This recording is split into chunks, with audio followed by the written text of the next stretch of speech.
Football Unknown. Hey everyone, welcome back to a new episode of the Football Unknown podcast. I think we're on episode 34 right now, man, and we have a new guest. And I'm going to let him introduce himself before we kick it off. So guest, why don't you introduce yourself? Hi, my name is Brian Lafortune. I'm a semi-pro soccer player, amateur freestyler, and Instagram influencer, and I'm really happy to be here. Wow, okay. So before we kick it off, man, I'm going to hit you with the famous question. When did you first fall in love with the game of football? Can you recall that memory? As long as I can remember. Okay. I think it was around like 3 years old, 4 years old. Okay. My earliest memory was definitely Spain winning the World Cup. There was like a time where it was like me, my mom, and my brother, and my dad. We were all like sitting in the couch, and I just saw, I think it was like Iniesta just like lifting up the cup, and ever since then I was just like, you was engaged in it. Yeah, that was like my earliest memory. But I've seen pictures of myself with like a soccer ball when I was like a little kid. I just saw that my cousin just posted, and I was like, when did you take this? Okay. Yeah. And when did you like first? So did you like start playing? Like at a very, very young age, or how did that go? I played just like for fun. I mean, I still like I play for fun. Since I was like just 3-4 years old. Absolutely. But I didn't join my first team until I was 8 years old. Okay, that's about normal. Like 8 years old in like the third grade, and it was like wasn't even like a high level club. It was just a recreation team. And then from there, after that, I just started to play like competitively. Okay, Yeah. and so when you first hopped, because I'm pretty sure before you were just playing with your friends and whatnot. Yeah. So and when you hopped on to the travel, well, not the travel, the recreation team. Yeah. How was that like just like being exposed to it all, right? 'Cause Yeah. I'm sure you weren't. I mean, even though like recreation is not really structured. It has some like beginning structure to it. Yeah, I mean, that was my first time being in an environment where you definitely have to like fight for your place. Absolutely. Because people were getting benched left and right, and I was left on the bench before, just like everybody else has, it was not a good feeling at all. And then definitely fighting for a championship too. That was definitely one of my earliest memories too. Yeah. One of my best friends at the time, he was on that team, and he was their best player. He was like our best player, and he was just really good. And I remember him scoring like the winning goal for us to win. And I was just like so happy that we won, but I also wanted to be the one that scored the winning goal too. So then from there, like my competitive edge just grew. I just felt like I just wanted to be the best at whatever I pursue. And you feel like that's what pushed you? Is that competitive edge that pushed you to playing travel soccer? Yeah. So from there, after that, I went to play for a team called Miami Shores. Okay. I think I've heard about that team. Yeah. I heard about that team. It was funny enough, I didn't even plan on it. Like I wanted to play for a competitive team. I just didn't know where to start. We went to play for a team called Miami Lakes. I tried out, and I was like having the time of my life, and like I was like making friends instantly. Yeah. I think I like played with them for like a week or two, just going practice to practice. And it was like a sacrifice too. Yep. And how many days a week would you guys practice? It like was, 3, I think it was like 4? three. Yeah. Especially at a young age. They played prominently. Yep. So it was like 40 minutes away. And then after like 2 weeks of playing with them, the coach just told my dad like, nah, he's not going to fit in. Okay. Yeah. So then one day, like I think a couple of days after, like I was sad. Yeah. So we just went to the park and just played. And then after we saw like Miami Shores kids like playing around, they had practice. And then like my dad asked the coach if I could like hop in and play. Absolutely. And then from there, like the rest was history. I played with them for 3 years. Okay. From like 12 to like 15 years old. And then yeah. Okay. And how was it playing for Miami Shores? Like finally, making it on that team and getting that opportunity, right? Yeah, so like my first year, I was like with my coach. His name's Danny. Shout out Danny. Danny. Yeah.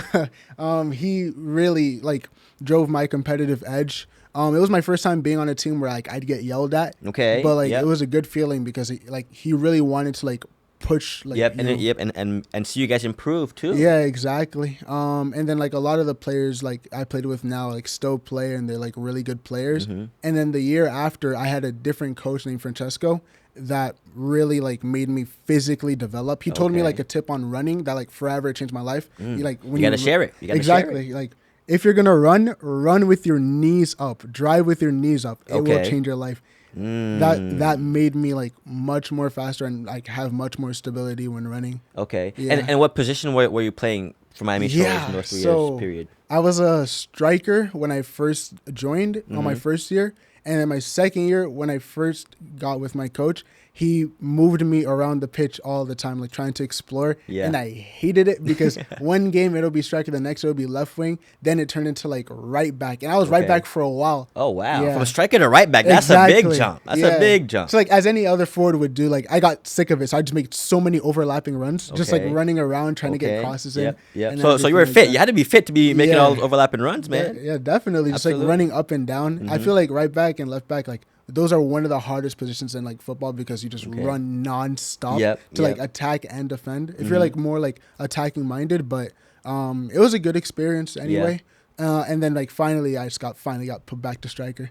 So that was good. And then from Miami Shores, I was left clubless and I had to play high school soccer. Okay. Yeah. And then that was like my freshman year of high school. And that was a like very interesting experience within itself. Okay. Yeah. So before we jump into high school. Yeah. First, joining Miami Shores, Yeah. travel soccer from playing rec. Okay. What was the difference in the competition that you saw? Right, playing against other teams. Yeah, so when I was playing rec, obviously it's recreational, so people like have fun, try to have fun. Yeah, it's more of a fun than a competition. And then when the championship aspect kind of got incorporated, it was a bit more competitive. But then with Miami Shores, it was more just like win or die trying sort of deal. Absolutely. Especially with like Francesco, it was a lot of like running, a lot of yelling, and like just a lot of like just difficulty that makes you like. It like builds you up as a player. Yeah, right? it builds your character, you know? Like that was like one of the few times that I ever experienced the practices where it's like, oh, leave your cleats at home. Like just bring your running shoes. Oh man. And I hated those days, bro. Terrible. But it definitely pushed me. Definitely pushed you. Yeah. And then like at that level too, you see players that are like more like developed too physically. Absolutely. So I'd be playing against like a huge center back or like a huge right back, left back. And I'm guessing that was before the MLS Next era. So MLS Next, the youth MLS Next era. So it was more like you would see a lot of more talent in the club level. Exactly. But then when I got to high school, that's when like that sort of like DA thing started to develop. Okay. Yeah. All right. So now moving into high school, right? Your freshman year of high school, playing so you're clubless going into high school, and I'm guessing you have to try out for the school and all that. Yeah. So funny enough, I ended up being able to go and like practice with them early because the season was in October, and then they would do like private training for the team that like for the people that are already on the team over the summer. And then my friend invited me to just join, and I was like, sure. So Absolutely. I just went and then I just balled. I did what I had to do, and then when trials came around, I don't want to say like I already made the team, but they already knew you. They already knew what you could bring, so they already had an idea whether or not they were gonna bring you on the team. If you will, right? And I was like very timid as a person at the time, so I didn't like talk to anybody or anything. Yeah, you were more shy. Yeah, so I would just like play and then just call it a day. That was me. I was a shy kid in high school. Exactly. And what position did you try it for? I'm guessing it was striker. Yeah, you it was the striker. Okay. Yeah, but I was like put to right wing. Yeah, but really like a right mid. Like he told me like you'd be right wing. So you think like on a 4-3-3, it'll just be like near the top right corner, but really it was just the middle, just going up and down. Up and down. Yeah, and to me that was another version of right back. So I got like mad about that. Exactly. So okay. So So after the tryouts, I'm guessing you made the team. Yeah, I mean that like one of the most like favorite memories of mine was seeing my name on that paper for the first time. Yes, yeah, sir. I mean like any other high school player would like love that when they make the team for the first time. It was crazy. I was geeked. Absolutely, as a freshman too. Yeah, I mean. My dad told me like, listen, you already trained with them over the summer. They know who you are. You played good. Like you're pretty much on the team already. Exactly, but for me, like nothing was ever a guarantee. Exactly. You have to see it to really feel. Exactly. So and I'm guessing, did they have JV and varsity or just? No, it was just varsity. That would makes it even harder too. Exactly. There wasn't any like reserves, so it was like very like. It was just very like you win or you win or you're not. Exactly. Absolutely. So how was it the first year playing high school ball, man? My first year playing high school ball. So when I say like I was like timid, it was because I didn't like really like know them like that. Like they weren't really to me like my friends. Absolutely. And I was like more of an outgoing person outside the soccer field. Oh, you know? Okay. So like if it's not on the pitch, then like I'm like I just wouldn't talk to anybody. I would just get my cleats and then call it a day. And then when I'm on the field, I would like yell, talk, Exactly. Yeah. because like communication's super key. Like when you're playing. Absolutely. But as like the season developed, I started becoming more and more like outgoing, starting talking to them and everything. Okay. But it was like pretty good. I think during that season we lost, and that was like a hard moment because the goal was like right in front of my face because it was like the semifinal. And then was it like districts, regional? Yeah, it was districts. It was like semifinals of districts. So like we weren't one of those teams that like went all the way to nationals or anything. Yeah. But I think we had some talent. Absolutely. So like right in front of me, like I was marking a man like to my left side, and then I was like telling like the defender in front of me to be aware. And then I was saying like, hey, be aware, like there's a run happening. And then as soon as like I say that, like they kick the ball and it's coming, and then a person runs from behind me. Another one comes in, smashes it right in front of my face. Oh, just stunned. No. Yeah, and I didn't know how serious like I knew high school ball was like serious, but I didn't know like how deep it went until like all the seniors were just like bawling, just crying and everything. Yeah, because I was like, that was it. Absolutely, that was the end of the year, their year. Yeah. Yeah. So that was your freshman year. Exactly, that was my freshman year, and like that was like a tough pill to swallow. And I told myself I didn't want to have this feeling again. Yeah. And like one thing I never really considered was the fact that after playing like high school ball, absolutely, like during that time it was only from like October to like January. Yep. And that was it. So between August, September, and then like February and onwards, no team, no nothing. So from February all the way to next October, I was stuck without a team, and that was very, very difficult. Because not being able to do something that like you love. Absolutely. Yeah. You know, and staying like in the game sense and all that. Exactly. So that was what would you do, right? In that gap, would you just train by yourself and so I'm guessing? No, I mean I've been on social media since I was like little forever. I would just make YouTube videos, man. Oh, really? Yeah, even way back then, right? YouTube video. Yeah. It's like YouTube videos and like just like it wasn't TikTok at the time. It was like Musically. It was like Musically. Okay, yep. Yeah, just like doing random skits, just making videos with my little brother. Really? Yeah, just things like that. Like nothing having to do with soccer. I'd watch soccer games, but like all my videos were just like comedy videos. Yep. Trying to be like just one of the best YouTubers ever because it was like it was fun. It was fun for you, yeah. Exactly. Absolutely. It was fun for everybody. Absolutely. It was good. Yep. Okay. Yeah. So and then that was your first year. So you came back. I'm guessing sophomore year.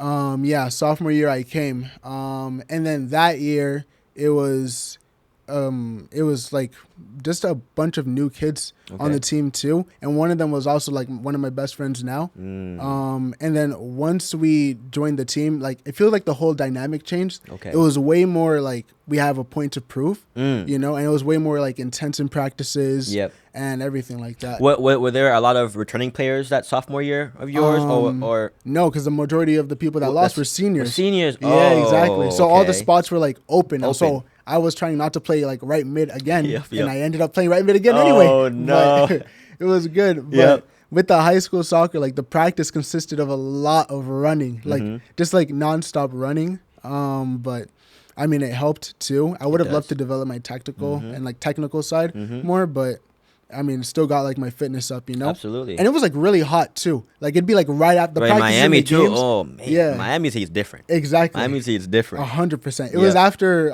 like 2:20. The school would be over, and then our game or practice would be at like 3 o'clock or 3:30. Yep. On turf as well. So like So in the heat and exactly. Tell me, I know you saw this where like you would look at the heat and it'd be like hot as heck that day, and then you would see like the steam or whatever. Exactly, like, and you see like the heat wave. The heat wave is coming like up from a difference. So that was like difficult. So to run a lot in that weather too, like definitely taught me a lot of patience too. As I run, I would just say like as I swing my arms, just like 1, 2, 1, 2. Yep. Like, it became a mental battle at that point. Exactly, that's it. And then as like sophomore year developed, we started like finally like we started winning games more and more, and like fighting like more, trying to challenge for like the title. Absolutely. Yep. And then we ended up winning it. Like, districts. Yeah, we ended up winning districts for the first. I think it was like the first time or the second time in like school history. Wow. It was the first time. Yeah. It was your sophomore year, man, winning district for the first time, school history. Exactly. And I'm guessing they had this like where after you guys won, they put up like a flag in the or they something. were supposed to, but they never ended up doing it. Oh my, what day? But it was good. But like at the final, that was like one of my first times playing in like a huge crowd. Like my first time that I wanted to, like I said to myself, I want to be a pro player. Absolutely. Was when I was in 8th grade and we had like field day, if you know what that is. Yep. It was just like everybody playing sports and stuff. Yep. And I was like on the soccer team. And we played at the high school across from us, and it was a huge like stadium. So the whole like middle school just like came. Okay. And then like I ended up scoring. It was a terrible goal, but it still went in. It still went in. Yeah. It goes a goal, man. Exactly. It goes a goal. Like I scored, I ran to them, and I celebrated like Paul Pogba, and I just like crossed my arms and looked. Oh, and it was just as soon as I celebrated, everybody like cheered louder, you know. And it was just like imagine moment, exactly. It was just like a one small section. So imagine like scoring in front of like a huge stadium. Okay. Just everyone like roaring and looking directly on you. You know, and that was like crazy. Man. Yeah, absolutely. And it was like with like my best friends too. Absolutely. Like over there. Yeah. It was great. And continue. Yeah. And then in high school, like again, like playing, that was like the second largest crowd I played in at the time. Okay. So everybody in our high school came to watch us like play like the first district final, and everybody was like cheering with every single touch. All my friends came out. I was like greeting everybody at like halftime because it was like 0-0. I think it was like 1-0 at the time. I forgot the score, but everybody showed up. Like somebody was like watching on FaceTime too, and I was like saying hi. No way, bro. It was cool. It was cool. Really? Yeah. And that was like your sophomore year of high school? Yeah, sophomore year of high school. Wow. It was great. I know, like, I had an idea of like the culture embedded in soccer in Miami. Yeah. But I didn't know it was like that, man. It is. I mean, I didn't think like people cared that much. But when it comes to high school, like that like plays a part in people's ego too, you know? Absolutely. Exactly. Yeah, on game day, like we'd like parade like wearing our jerseys on game day and stuff, just being like, oh, he's a soccer boy. I remember that. We do that too. We do that too, yeah. Yeah, so that was like really cool. Wow, and that was like the highlight of the sophomore year. Yeah, that was like it. And then after that, we headed to regionals, and then we played against American Heritage. Oh yeah, bro, I know about American. Oh, we got smashed. Bro, American is good, bro. They were good. Bro. I know. We got like smashed, like 4-0 in front of everybody. Damn. And it was home or away? It was home. It was home? It was home. They traveled from Plantation all the way to us, and they like even after a long bus ride, still smashed us 4-0.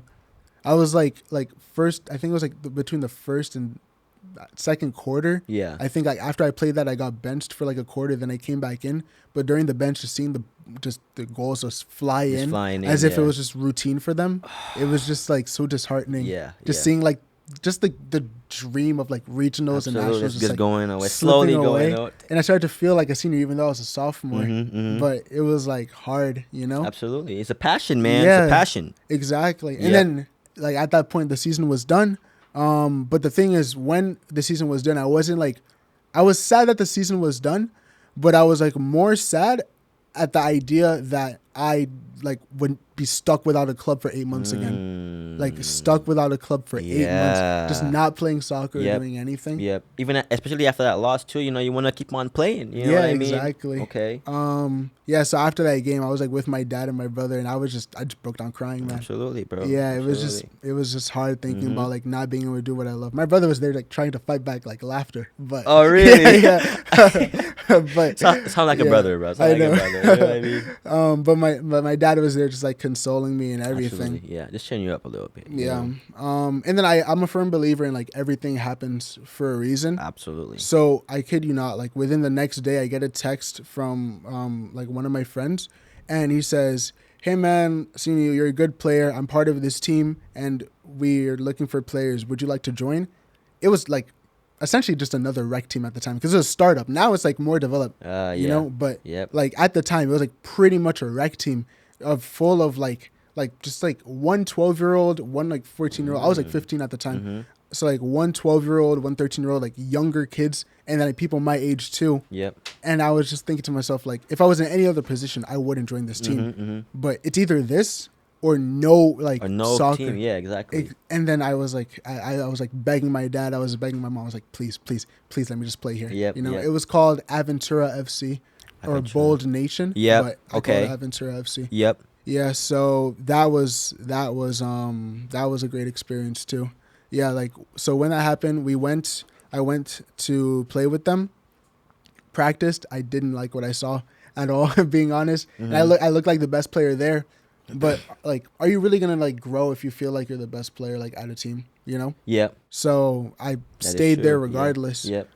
Just to keep on playing, man. Exactly. That's all. That's what it's all about. Absolutely. You know? We had my first debut, like my first couple games. Like we had a game on Saturday and a game on Sunday. Mm-hmm. My first game was against 10-year-old kids. I have videos of it too. Just me running at little kids, just all us 15, 14, 13-year-olds. Because that was one of the only teams they could have organized a friendly with. Yeah. And it was just us playing against little kids. And I was thinking no way. What am I doing? Yep. I was at least I'm still playing soccer, So still got that. And then after that, the next day we played people our age and stuff. And then it was the C team for another team. Okay. But I was still playing. And that's what I was happy about, you Absolutely. I had a similar thing happen to me where when I first came back up from St. Lucia to play high school, to come back to high school here, and I made the team. My freshman year I didn't make it because I went to Monarch. I'm not sure if you heard about Monarch High School, but at that time, especially during my freshman year, bro, our team was nice. Really? I didn't even make it my freshman year. So then I was looking for a team because I didn't know. Yeah. I think and even the coach told me part of the reason why I didn't make it is because all of the guys who made the team, they played for a travel team, and I was one of those who I just came up. I didn't even know what travel soccer was at the time. Okay. And then I think it was after that tryout, one of the guys who was on the team, I'm not sure if he was on the team, but he reached out to me and he told me hey, I know this team starting off. Yeah. And then it was a coach who was he cut off from Coral Springs and then he made his own team and he was named Paraíso FC. Oh, Paradise okay. FC. But now I'm sure you heard of FC Prime. Yeah. So then now the first year we played with Paraíso FC, and then that year we turned into Prime FC. Okay. The following year, and then now it's just a big thing where we're including Sunrise as part of it too, and it's just a big thing. No way, man. Yeah, so it's a similar story. Yeah, that's fire, absolutely. Man. Okay. So after your sophomore year, so it was after your sophomore season playing with that team. Yeah, from February all the way until May. So definitely that was a fun time. Yep. During that period, we at the end of it, we went from it developed pretty quickly. We had no training uniforms or anything, and the game day uniforms would just be us playing with pennies. We would just play against local clubs. We went from playing against 12-year-olds, and then we would play against the same team every single time called Boca, which is just a knockoff Boca juniors. Yeah. But we would just play them a lot too, and then eventually we ended up qualifying somehow for a Disney tournament. Oh, the lowest tier, but it was still Disney. It was still Disney. Exactly. Yeah. So obviously the drive was it at the Miami. ESPN sports complex? Yeah. Okay. So I went there. I was begging my dad to take me and my mom too. So we all went. And then that was it was great. We played against I think some Juventus, some random Miami Juventus Academy. Yep. And some other teams, and it was hot, really hot. And I did not hydrate as much as I should have. I was a 15-year-old kid at the time. Yeah. And I was running nonstop because I was thinking to myself I'm playing in Orlando. I'm playing for a club. Exactly. You gotta. Yeah. show. So I was I did what I could. I was doing great. And then I think that was my first time having full body cramps, just around my body too, because I was laying down in my hotel room. Yeah. And then all of a sudden it just it's cramps. Just everywhere. Just everywhere. I couldn't even move, and we had to leave. We were like checking out too, so it was like I was like in the car dealing with that as well. Yeah. And we got out the car. I had to like stretch and everything too. I don't even think I drank like more water at that. I didn't even know water was the problem. Yeah. I just thought it was just because of the heat, and that was it. But, and you played a lot, you ran a lot. Exactly. I recovered, so that was good. I also dealt with that too. Like another time, like when I was like 12, after playing like an actual game, and then like an indoor game for somebody's birthday party. I don't know who hosts like a birthday indoor. Yeah, exactly. Yep. But like that was just that, but in a much more like intense way. Okay. And that was like the first time I experienced like actual full body cramps. Wow. Wow. But then since then we had a couple more practices, and then the season was concluded. And that was it for my like sophomore season. But it was great. Okay. Yeah. Okay. Learned a lot of lessons. Absolutely. And friends. And now moving into your junior year. Yeah. Talk to me about that.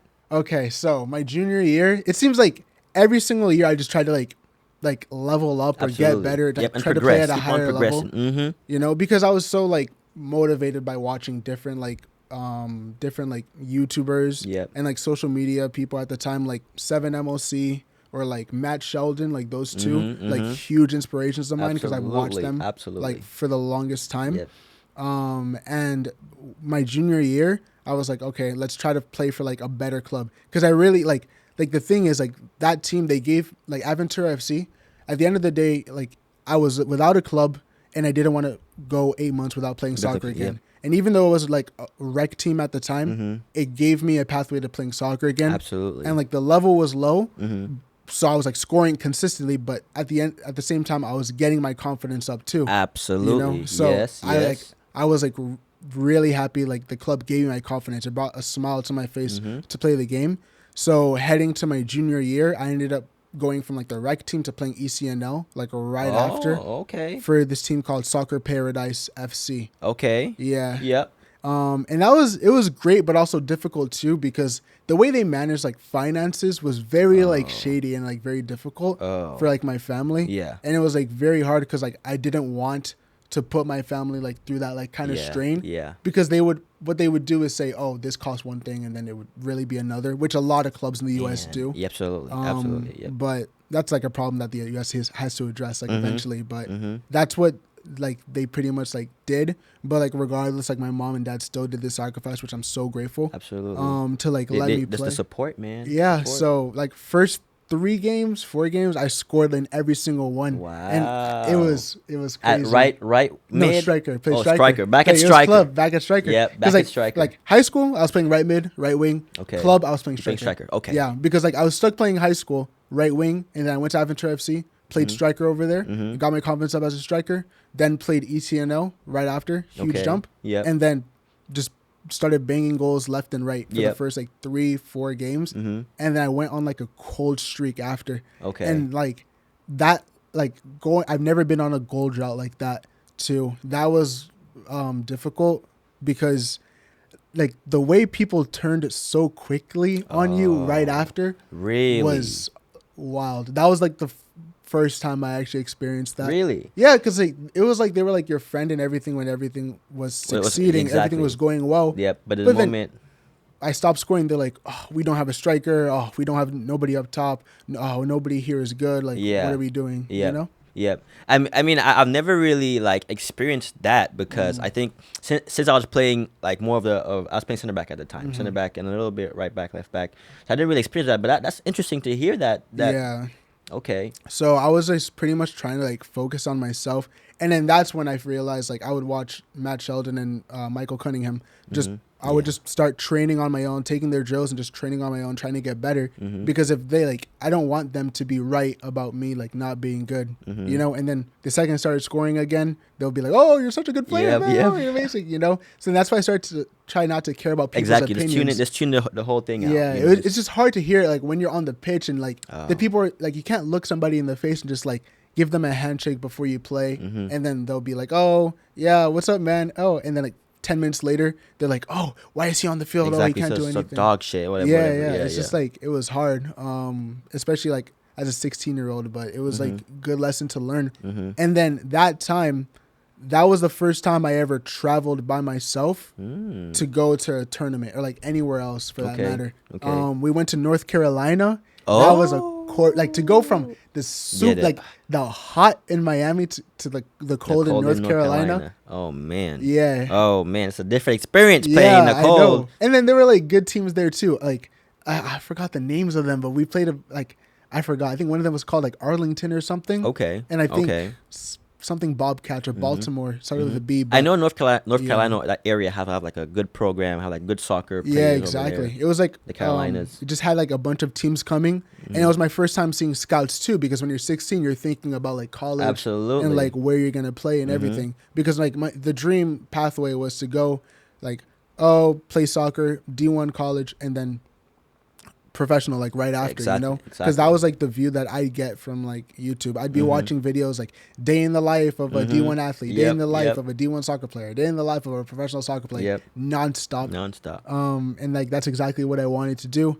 So when we went to North Carolina, I saw like an Ohio State like scout too. And then I was just like, okay, like this is the real deal, you know? So wow, Ohio State. Like I think I played like I don't want to say well, I played moderate, like played okay. And nothing like came out of that. But I did like start to email schools and everything. And then also too, I signed up for like not this program, but like this platform called like New Student Soccer or something, or like New College Student Athlete, like NCSA. Oh, NCSA. NCSA. NCSA. And then they at the time they'd post like athletes and stuff on Instagram and everything. And then one day they posted me, and I was like so hyped, and I was like, yo, what? And then like because you signed up on those platforms, like the college coaches would message you, and they'd be like, oh, hey, we're having an ID camp, all of this. So ID camps were like another thing of mine that I wasn't really familiar with at the time. So I thought like an ID camp was like the same as like a deal, like an offer or something, you know? Like I'd be posting it on my story, like just got an ID camp from Wingate University, you know, like from some D2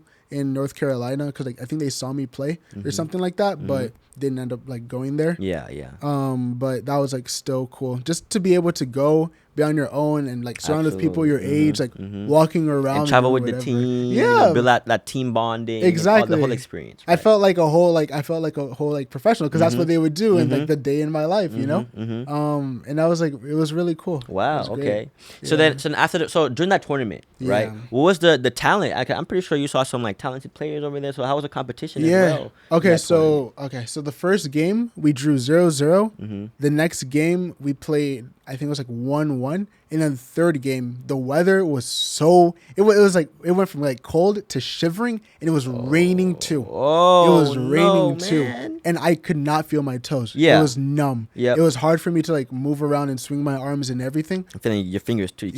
I forgot the team name, but we played against this other team. Maybe they're used to the cold. I think they're from Georgia. I don't know if it's cold there. Yeah. But they were playing like there was nothing wrong, and they beat us 6-0 at the end of it. They were used to that, huh? They were fine. They were chilling, just knocking the ball, playing tiki-taka. Like it was like a rondo, you know? Like there's like this one clip of Ronaldo just pressing Greece, and like they play around him. I felt just like that. And I was just like, and it was the weather and everything was just so hard to deal with. So that was like the talent there was just so like good. I mean, over there was great. And then also when you're walking around, like seeing like a goal scored and parents cheering, and then you turn, you see a goal scored and parents cheering too. You're like, whoa. You know? And it's like, I'm like where I'm meant to be. Okay. So that was cool. Okay. So coming back from that tournament, that experience, right? I'm guessing you guys went back playing like regular season. Yeah, we went back to playing regular season. I forgot like how the rest of it went. I think we did like pretty good after. It wasn't like much difficult periods, but obviously like I was scoring on. I wasn't as consistent at the time, so I was scoring on, then I was scoring off, and when I was like not scoring, then my teammates would be like, "Wow, he's not good." All of this. They switching up on you, man. I know. The tournament happened, I think, in like 2019, like November, December. Because that's where like most colleges do their scouting. And then 2020 rolled around, and then I scored a goal. And then I was like so happy. I was like, "Let's go." Now, like, I have my confidence up. I can't wait to score the rest of the season. COVID happens. COVID happened. And that changed so much. I know, I'm sure, like, all your other, like, guests, too. Like, I watched the videos, like that was, like, a turning point for them, too. I was so ready to keep on scoring and, like, and having a good season. Man, and everything just shut down. Everything shut down. And I'm guessing, because it was your junior year still. It was my junior year, right before you're emailing college coaches. Absolutely. I didn't even have a proper film or anything. My dad was the one recording my games. So if he's not there, I don't have any film. You know, I had like my brother would film my videos. There's like a time where I'd score and then he'd just be shaking the camera out of excitement.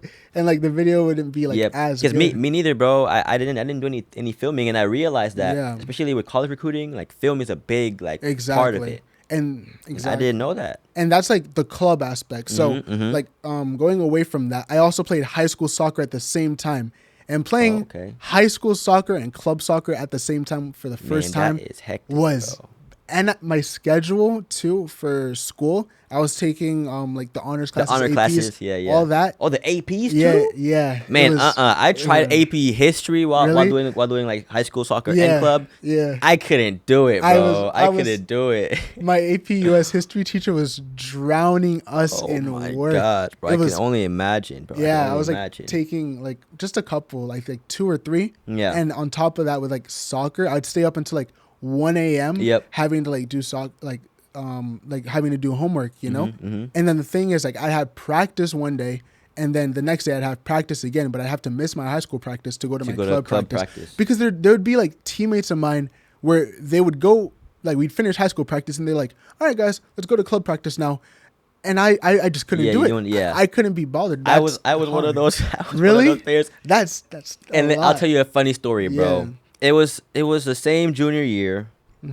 I came from a high school practice, and then my coach was telling us, like, because he knew, like, some of us would, like, always go to club practice after, because we would train in the afternoon, like, around 3, like you said, to like 4:30, and then I would go and train with my travel team at like 6, 7 o'clock. Yeah. And he told us, don't go, because we're in the season already. We have like playoffs coming up. Yeah. Do not go. That day, I left high school practice. Yeah. I went to club practice. Yeah. In that practice, bro, it was cold, whatever. I broke my foot during practice right before playoffs, bro. Seriously? It was in a practice. One of my teammates, like, it was like I think it was a challenge, and then he like stomped on it, like just on like the bone here. Yeah. And then off, like gone for like the whole season. I was off for like 3-4 months. Is that like your hardest injury? That's my hardest. Yeah, that's my worst injury. Terrible. So like just saying like that was a smart choice, because it's dangerous, bro. I thought it was, but the thing is, club games are on the weekend, so I'd have like multiple high school games and during the week, and then I have club games during the week, and in a tournament, like multiple games. Yep. And that overplaying made me so prone to injury, because my junior year was my most injury prone year. Bro. Yes, so bro. Like during my junior year, we ended up winning districts a second time, which was like crazy within itself.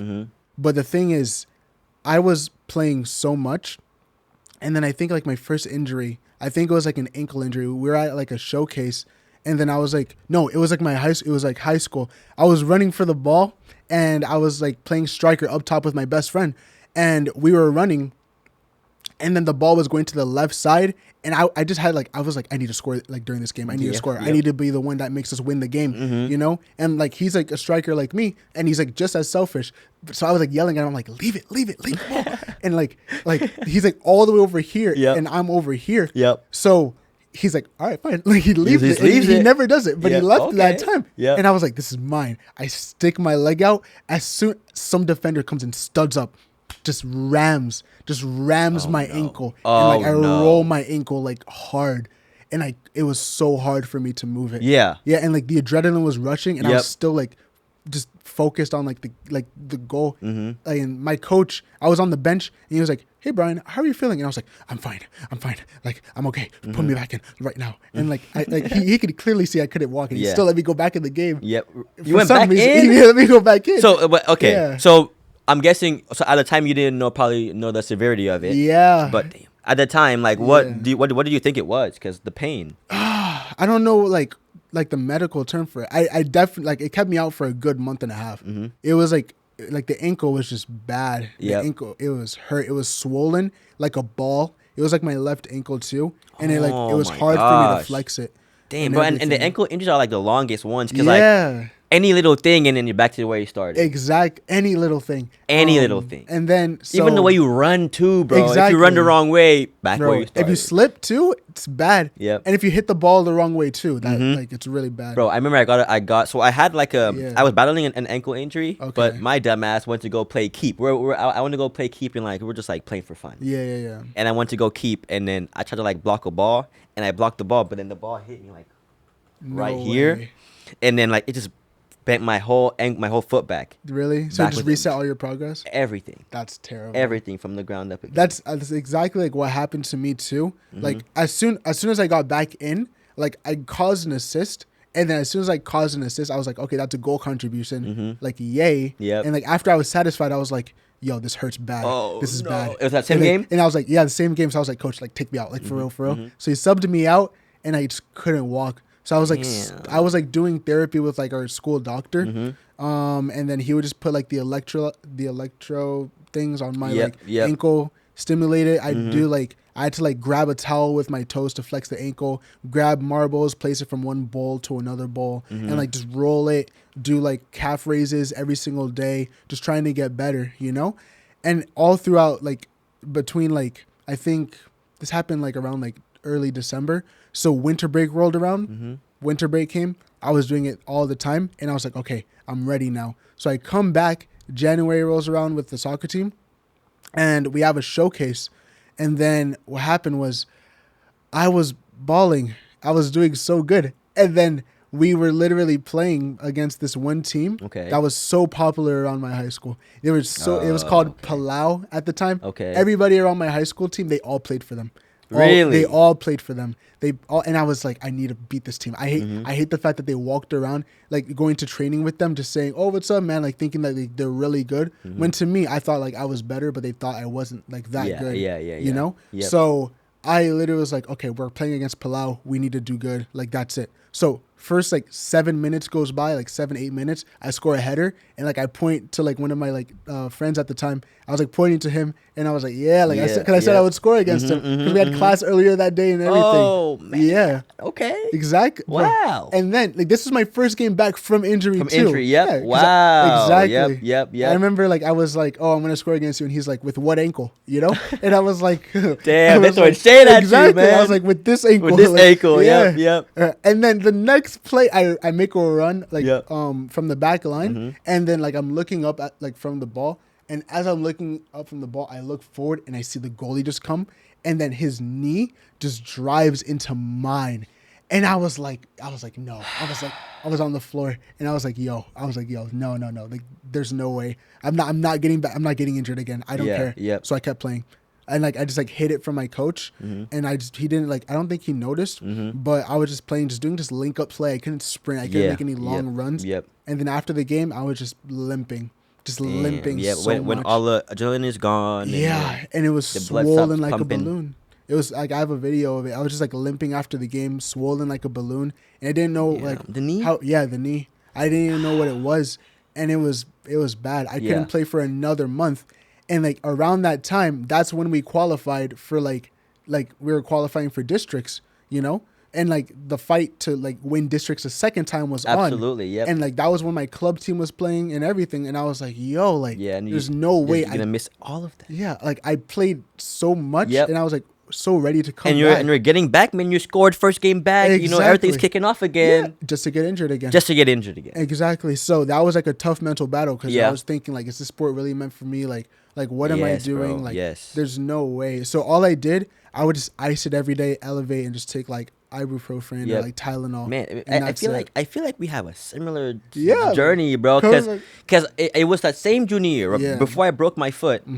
And I was a little crazy with it, bro. I was just looking for opportunities. So I went to Germany. Really? It was in Munich. Around like November time, and it was cold during that time. Okay. And I think I didn't really stretch properly when I was over there in the warm-ups, and I came back with like this groin injury. Oh no. I think I either stretched it too much. Yeah. When I came back, I was just battling the groin injury throughout the entire season. Yeah. And then that's when I broke my foot. Really? Yeah, so it was just injury after injury. Was the groin injury something that kept you out, or you just kept playing with it? So I just kept playing on it, bro. Okay. So when I came back, I took like a week off because I told the coach about it. And then I was like, I went to see the trainer. She was like helping me like stretch it and telling me like things to do. I came back. It stopped. It went away for a little bit. Came back. I think I did a tackle. It came right back. So I was battling, but I stayed. I was like, no, I'm playing. Oh my god. And then I broke my foot, and then that was worst. And the worst part is because at the time I was talking to the St. Lucia national team, the youth national team. Really. And I was also talking to Jacksonville Armada. I'm not sure if you know Armada. Yeah, of course. And then it was like during all that, and I'm trying to like hide those injuries, like hide those things away from them, and then my foot broke, and there's no way I could have hit it. Exactly. You can't hide a broken foot. And it was the same mentality. I was like, man, like, is this sport really like? Am I really meant to play this sport? Yeah, it's like a canon event or something, you know? Exactly. So like just hearing that was just like, wow, like we had a similar thing. Yeah. Continue. No, you're good. It was just hard for me at the time because I was thinking like, wow, like my parents had to pay like all this money, and I like can't even play for like a couple months, you know? Like I was okay, then I'm not, and then I'm okay again, then I'm not again, you know? So then I was like, okay, no, it's a race to get back to being fit before district finals. Absolutely. You know, because we have to win it. Yep. And luckily enough, I did. Okay. So I played with a knee brace. Yeah. Yep. I came back just for like the final, I think. Yeah, I didn't even like go back for like the semis or anything. But I was training with the team, getting back into it. My coach trusted me. I played like really good. Everybody showed out again. And even within like this difficult period. Like my best friends, like Luna, Nina, Z, they were there for me throughout like all of it, just like making me laugh, making me smile, and they didn't even know that I was really going through that difficult period, but they just made it so easy. So when we were playing junior year, like I saw them, they were there again, just like they were like my sophomore year. I was just so happy to see them, and it just felt like a full circle moment. And I was like, okay, I made it back from injury. Now it's time to go and play, win the final. Absolutely. And it's just meant to be. Absolutely. Meant to be at the it's time. It's written on the wall already. Written the writing's on the wall. Exactly. So, and then we ended up winning it. We ended up winning, For the second time? For the second time in a row. Wow. I'm not going to say like I was the cause. My best friend scored like the winning goal. I think he scored like the winning goal in that one, or was it the one before? Pretty sure it was that one, but we ended up winning like 1-0. And it was a lot. Yeah. Wow. Yeah, it was good. Okay. How was the feeling, parading. man? Bro, we were parading around like we won the Champions League. And it was just high school districts. But we were just like parading around like we won the Champions League. We were like holding the trophy up, just like celebrating. I had like I had a best friend at the time, and like me and him, we were like really close, and we were like saying like, yo, this was meant to happen. This was like me and you. Of course, everybody doubted us. Nobody doubted us. We were like, everybody doubted us, and now here we are. And we made it. Yeah, we made it. Yeah, and it was just good. We were so hyped. And then me and my best friend, like now, like me and him were like hugging and everything, just being so like happy about it. You know, it was just exciting. Like felt like we just won the Champions League. Absolutely. It was good, man. And then after that, right after districts is regionals, and then the same thing happened. So what happened was we played against this team, and you know what? Actually, they weren't even like as good as American Heritage. Okay. They scored a fluke goal. Who do you know the name of them? I think it was Archbishop McCarthy. Oh my gosh, I know about that one too, yeah, bro. Seriously? Yes. Like, it's always the private schools that are just good, bro. And then everybody showed up. Everybody, like all their people showed up, like just like. And it was home again. It was home again. It was home again, and somehow, some way, like they ended up scoring a fluke goal. Yeah. I was running my heart out, but we ended up losing. How was the score? 1-0? Huh? It was 1-0. 1-0. Yeah, and my best friend, he's a senior, and I was a junior, so that was it. So like me and him, we were just like crying, just being like sad, like it's over, because like I couldn't play with him anymore. That was like, because like when I said I was like quiet, like on the team and stuff. Because like I genuinely felt nobody had any confidence in me besides him. So all the time during the like team, I would just go around just talking to him. Absolutely, it was you two, right? Yeah, and then wow, like it was like very like sad to see just like high school dream just over in front of my face, and I was thinking like this is really going to be me like my senior year.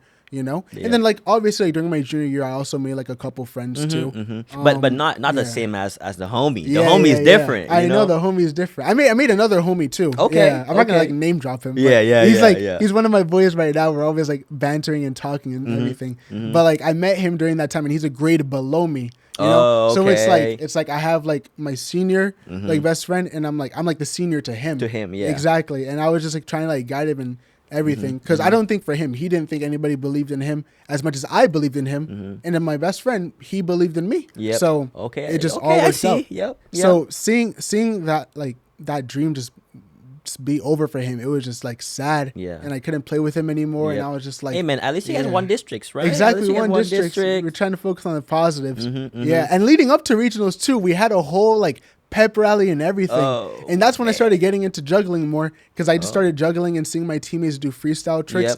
There was like this one teammate of mine who would do things that I couldn't even like imagine doing ever, but he was like crazy with it. Now I can do all of them and more, but at the time I couldn't do any of it.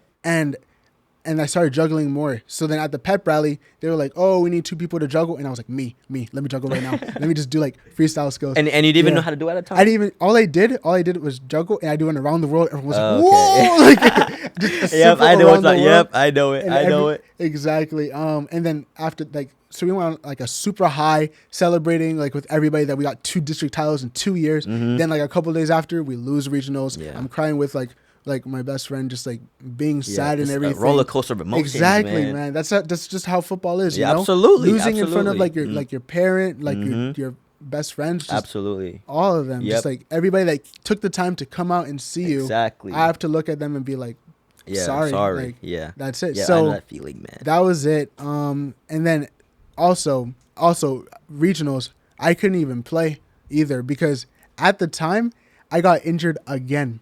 Right before regionals started. Man. So it was back to back to back injuries because I cared about school so much, which I still do, you know, like anybody else should. And I was hanging out with a friend at the time. And then the bell was ringing, and I was like, okay, no, I got to go. I was like, I'm late to class, like the freshmen do. But I was a junior. I was like, I need to go because it was my AP class. I was like, okay. Fell down the stairs. I twisted my ankle right when regionals was happening. I got back from injury from my ankle to my knee, and then now my other ankle. It was like my right one this time. Oh, and it was hard for me to righty? walk. Yeah, I'm a righty. My gosh, yeah, I know. Man. It was bad. Dang. So I couldn't even play. I couldn't contribute. You know? Yeah. So regionals, I was there, couldn't even contribute or anything, and just seeing the team just lose. For an AP class. Yeah, exactly. For an AP class, and so it was just hard to see, tough pill to swallow. So that was that, and then I got better. Then I started playing the club team again. And then I scored. Same club team. Exactly, same club team. Soccer Paradise FC. Soccer Paradise that FC. was the name. Yep. And then I was like, okay, I scored.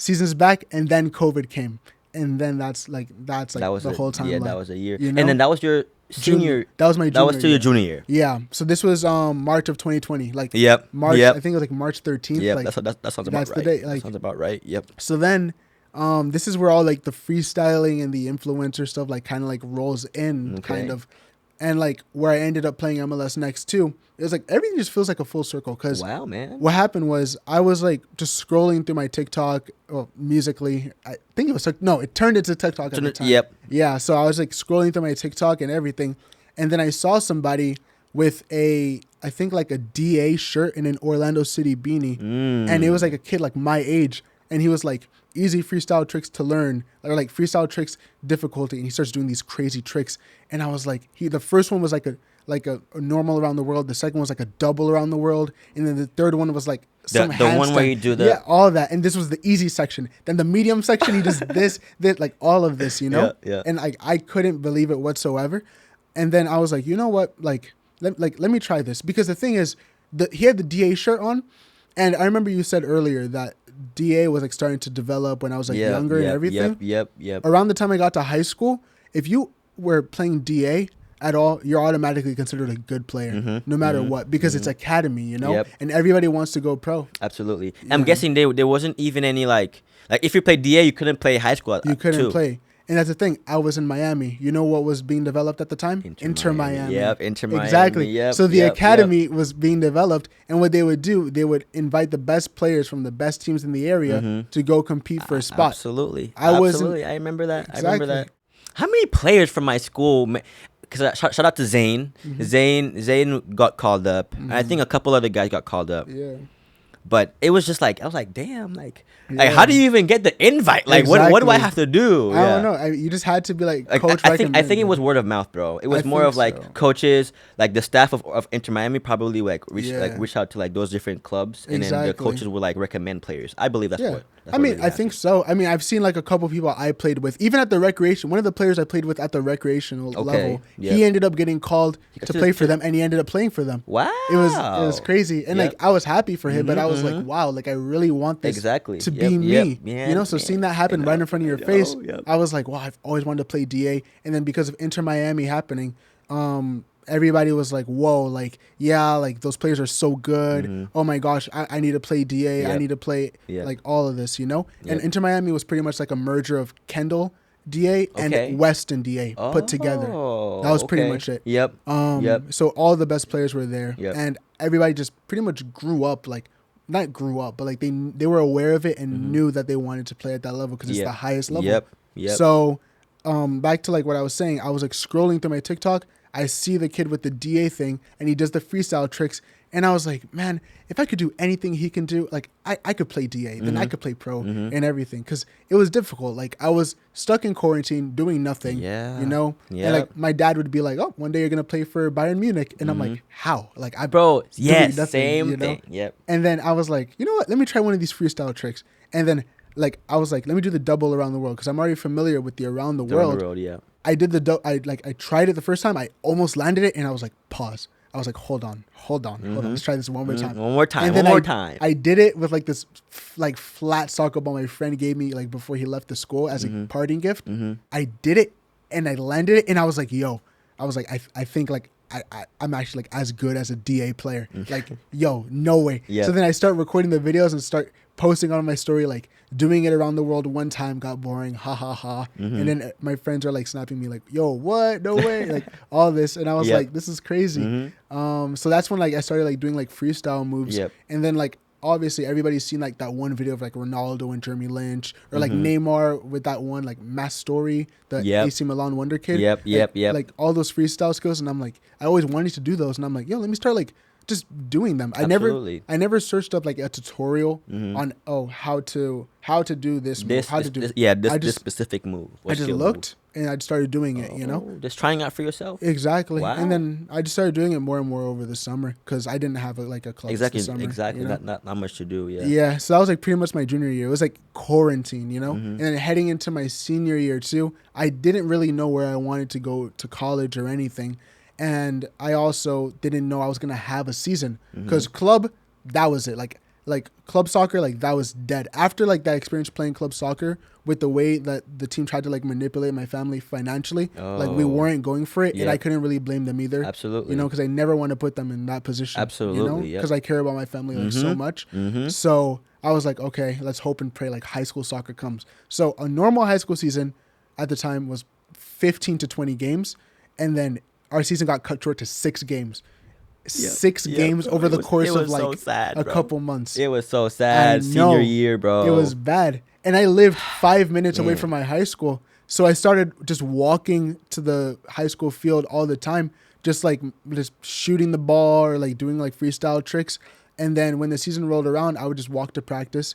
If it was like later than scheduled or if it's like right after school, I would just go. But the thing is, it was only 6 games. And my teammates at the time, they had such a loser mentality that they didn't even care. They didn't. They were like, 6 games, it's whatever. That's the worst spot to be in as a senior, bro. Yeah, I know. Being surrounded by people that are not like-minded like you, like that aren't ambitious. And that wants to go for the win, that wants to go all the way, you know. They're just playing just to play, which I respect. Like, they want to have their fun, you know. But at least go to practice, exactly. Bro. So my coach was like, okay, nobody's showing up to practice.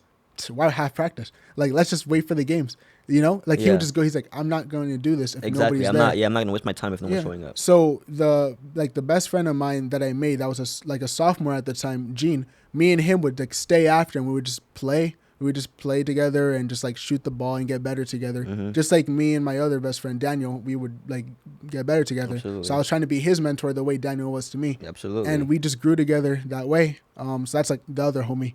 And then, shout out to the 2 homies, man. Yeah, of course, man. Shout out to the homies. But yeah, and then the games would roll around, and then we'd be playing against these teams. Like, it was good, but there was no really drive or motivation. They didn't really want to like win. There was no intensity in the games. And I was also named captain of my team as well. And then we had the 6-game season. And then I was just focused on just trying to just be the best player I possibly can. Absolutely, man. Yeah. Absolutely. And then season was pretty much over. And then as the year progressed, I was trying to think of like the best school to go for that's like not too far, like far enough from my family that I get to explore, because we never really like traveled and stuff growing up, and I want to be in an environment of my own. Absolutely. I want to like absolutely same thing with me, bro. Exactly. So I was trying to see something that's like far, but like not far enough where my family has to like worry about me and I can still see them. Exactly. So I was like, okay, like I think USF is like the best way to go, and also like financially, like the scholarship was like perfect too. Okay, yeah. Because of like my academics, taking APs and stuff, you know. And then so I ended up deciding to go to USF, and then I was like, okay, I guess like that might be it for soccer then. Like, I don't know. I just couldn't shake the feeling off, because the idea was always D1 and then either pro. Whatever pathway to go pro. Exactly, you know. And I had D2 offers from this one school called Tiffin University, and I think it was Bentley University. And I've heard about Bentley. Yeah, Bentley is like really like great academically, but it was way too far. And I was like, no. But Tiffin was like a top 25 program at the time, and they had like the training vest and stuff. And I was like imagining myself like giving a thumbs up to the camera, being like, yeah. And then like I talked to my parents about it, and they were like, no, like the SAT is like an 800 to go there. Yeah. Like academic wise, it was bad. It's bad, yeah. So I was like, bro, the dream is like really dead. Mm-hmm. So I was like, dang, like, okay, it's D1 or nothing. Like, that's it, I ended up like ghosting the Tiffin coach, which was stupid to do. Like, do not do that. Yeah, don't do that. Like respect the coaches and then talk to them in a professional manner. Mm-hmm. If you don't want to pursue the opportunity any longer, tell them that. Don't just leave, Mm-hmm. Absolutely. Because you wouldn't like that if they did it to you. So what ended up happening was I was like, okay, it's USF I'm going to. It's D1 and then pro. That's it. It's because if you don't go D1, then you're not going pro. Okay. Stupid mentality. Yep. So many people that go D2 and like NJCAA, like NAIA, all of them, they all go pro. And I always thought to myself, pro is MLS. There's also like USL. But there's and, like, so many different. I know. Like you could get like so many different opportunities and so many different like pathways to Exactly. go pro. Like it doesn't have to be like the MLSs or the Bundesligas or any of them. Exactly. It could be the second division, third division, the Scandinavian countries like Norway, Australia, all those different. I didn't know any of that. Yeah. I decided to go to USF and I was thinking, try out for the team. Like I already know like the ID camps to me were like a scam unless you don't talk to the coaches. So I was like, dang, like wow, like how did all these people like play for like USF? I'm going through the roster and it says, this person, Clearwater Chargers. Oh, this person, previous club, Clearwater Chargers. Clearwater really? Clearwater Chargers. I'm like, hold on. I'm like, huh. And then the age limit to play like U19, U18, all that, it got adjusted because it used to be from August to May. Yep. Now they just did it by year. It's like 2003, 2002 onwards, Mm-hmm. So I was seeing if I was like my age and I was like, I did like the math and I was like, I qualify. Like I could play U19 and I was like, and like during COVID, like DA went bankrupt and I think it changed to MLS Next. Next, yeah. So then I was like, maybe I could play like MLS Next. I could try out and play for like Clearwater Chargers, So what happened was I checked like the standings on the table and I was checking and there were two teams near USF. There was Tampa Bay like Rowdies like Academy. Yep, I've heard about it. And then Clearwater Chargers. Yep. Clearwater's 45 minutes away. Tampa's like 10, 20. Okay, yeah. So obviously you'd want to go to the closer one. But Tampa like on the table was like up here. Clearwater was down here. And I was like, okay, I played ECNL.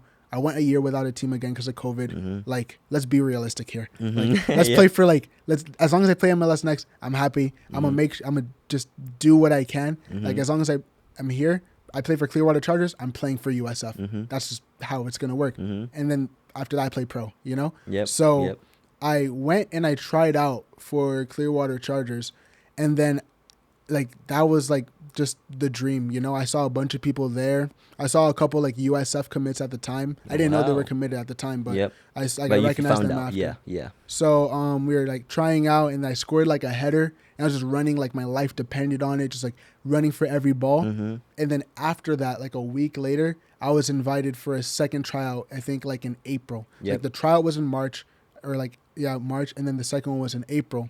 And I got invited to the second tryout.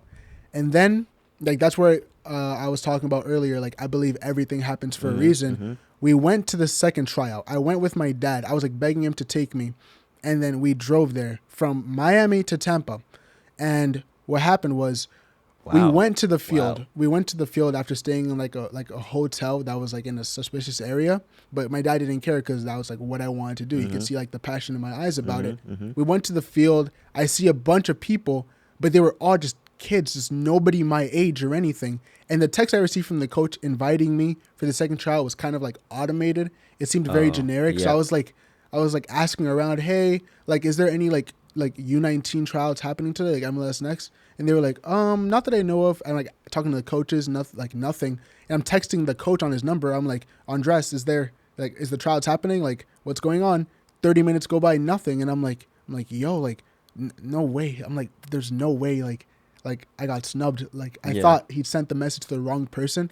And my dad was like, I think like we should go back, back to Miami now while there's still time. And I was like, all right, yeah, makes sense. Like, and I just thought like it wasn't meant to be because again, I got back into the mentality like this sport isn't meant for me. Yeah. Oh yeah. Yeah. So then after that, I was like really sad. And then my dad was like, all right, like let's go like stop at Wendy's because there was a Wendy's like right before we entered the highway. Mm-hmm. So we go to the Wendy's. And then we go and we like stop at the Wendy's. We would have gone to the highway. We went to the Wendy's instead to get me a chicken sandwich just to make me feel better. Yeah. I eat a lot because I burn the fat a lot, like when I play soccer. And like, I didn't even finish the chicken sandwich. Like, that's how sad I was, you know? And that says a lot about me because chicken's my favorite food. So I just said, like, I'm just going to go to the bathroom and I'll be right back. And I just went to the stall just bawling, just crying, bro. Because I was like, yo, I was like so close. Exactly. Like you had hope again. Man. Exactly. I was like so close to completing the dream because everybody, like when Inter Miami came around, everybody was hyping up DA. Everybody, and now it's called MLS Next. So like, I was just like I would be playing like MLS Next, like the highest level. I was like right there. Like I envisioned it and everything. And it just wasn't going to happen, you know? And then I was just like, close my eyes, bowed my head, folded my hands, pray to God. I was just like, God, please, God, please, like, I'm begging you, please. Anything. Exactly. Anything at all. And then we're at the chicken sandwich. I try to give it like a couple more minutes, nothing. And I'm like, pain. Like, so then we go to the car and we're about to drive back onto the highway. And then my phone goes ding. And then my coach is like, sorry, Brian, sent you the wrong park. We're actually over here and it starts like at this time and everything. And I was like, Dad, turn the car around now. And I start putting my cleats on in the car and everything, like putting my like soccer shirt on. Yeah, I know. And then when Dad just like dashed all the way to like the other park because like they train in like different fields. Because MLS Next, like Clearwater MLS Next, they don't just stay like for the best players in Clearwater. They do it for the best players all around that area. So it's like players in like it's players in Tampa, players in Sarasota, players in like just other areas, you know? So that's why it was like in a different park.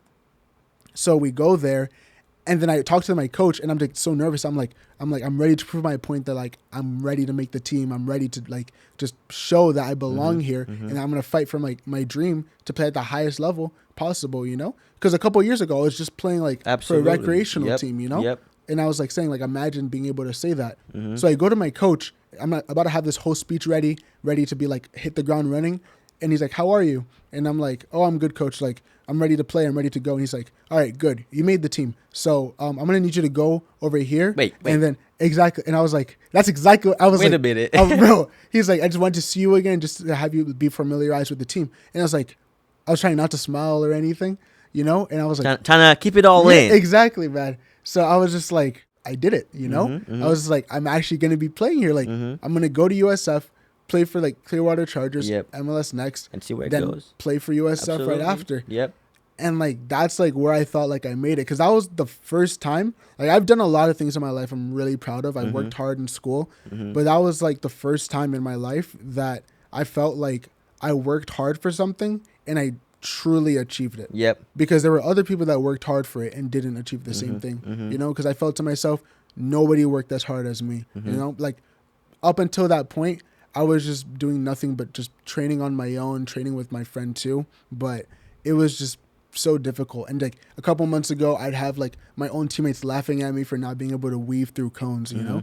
And now I'm over here being told I'm going to be playing against like the Rowdies Academy, against Orlando City, like teams like that, you know? And I was just like dumbfounded. So I went, got newfound confidence, started playing more in the tryout, scored a couple times, did stepovers, whatever. And like that was it.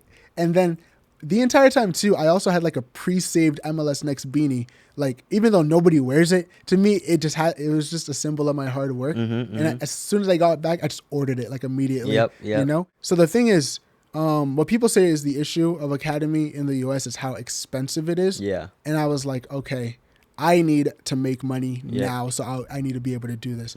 So I was like, man, like we finished the tryout. We're done. The next step is try to gather the money. So that like I can afford to do this. You know? Absolutely. Yep. So I think like around like May-ish, like late May, we're all done. We all graduated. I gave my graduation speech. Everybody was like happy, goodbye.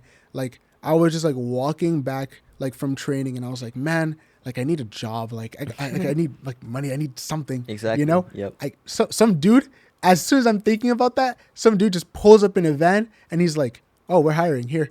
And I'm like, thank you. And he just leaves. Wow. Yeah. And then I go to the interview and then I just start working like long hours just so I could like be able to like play and fight for my dream, you know? Yep. And I thought it was part-time. I was what, 17? I didn't know. I should know what that is at the time, but I didn't know what part-time was. I thought part-time was like whatever hours they give you. Turns out they're giving me full-time shifts as a 17-year-old to work like as a track marshal at an amusement park, which I didn't know. Yeah. And it was like minimum wage, bad conditions, and I hated it.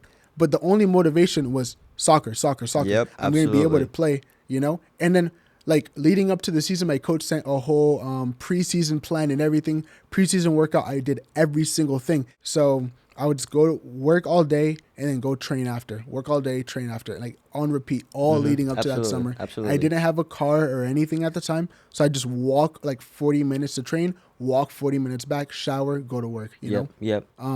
So that was like... Wow, you on the grind, man. Yeah, you on the grind. Because like, just imagine, you know, being able to do that. And then on top of that too, like I said, I didn't have a car at the time. So like USF is in Tampa.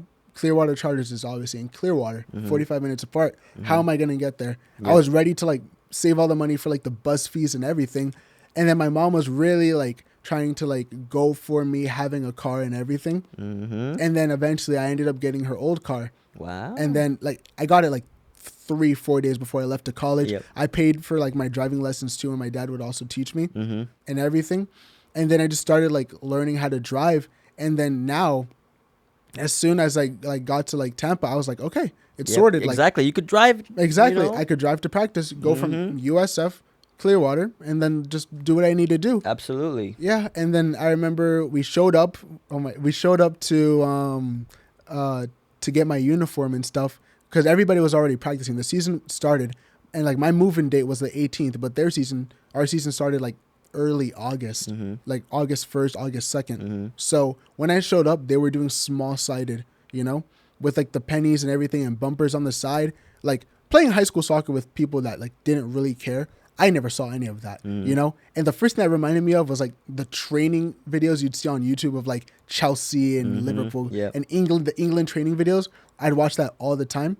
So I was like, yo, like, and the intensity was crazy. Absolutely. Yeah. And all those players were like really good, and I was like I'm here. Absolutely. Exactly. Now it's time to work. I'm exactly. here. Exactly. It was great. So, first game that I played for them, we played against IMG Academy. Oh wow. Okay. Yeah, this is where it starts to get like really good but difficult at the same time. Yep. Was that like your freshman year of college? Freshman year of college, yeah. So you were freshman year of college.